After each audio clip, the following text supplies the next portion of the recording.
வணக்கம். திருப்பொற்சுனம் சேனலுக்கு உங்களை பக்தியோடு அழைக்கிறேன். முருகரின் 2ஆம் படை வீடான திருச்செந்தூர் தலத்தின் பாடல்.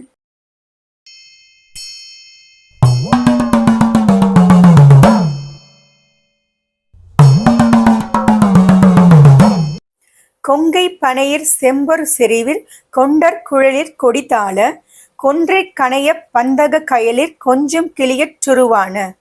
அழகான பெண்கள் தங்க நகைகளாலும் கரிய மேகம் போன்ற கூந்தலாலும் மீனை போன்ற அழகான கண்களாலும் கிளியைப் போல பேசுகின்ற குரலாலும் சங்கத் தொனியிற் சென்றிற் கடையின் சந்திப்பவரை சருவாதே சந்தப் படையுள் என்றன் தலையிற் சந்த பதம் தருள்வாயே. சங்கு போன்ற அழகான குரல்களால ஈர்க்கப்பட்டு நான் விலை மாதர்களோட கொஞ்சி குழவாம நான் நல்ல நிலையை அடைய எனது தலையில உன்னுடைய அழகான திருவடியை வச்சு எனக்கு அருள் புரிவாயாக.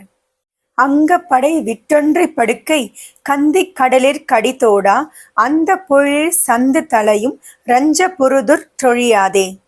தனது சேனையெல்லாம் விட்டு முருகப்பெருமானுக்கும் அந்த சூரனுடைய தலைநகருக்கும் நடுவில் இருக்கிற கடலை விரைவாக தாண்டி அந்த மகேந்திரபுரத்துக்கு தூதுவராக சென்று அந்த அசுரர்களெல்லாம் பார்த்து பயப்படாம அந்த அசுரர்களை பயப்படும்படி போர் செய்து செங்கை கதிரில் தொன்றை கடலில் சென்று உற்றவர் தற்பொருளானாய் சிந்தை கனிவை தந்த பொழிலிற் செந்திற்குமர பெருமாளே.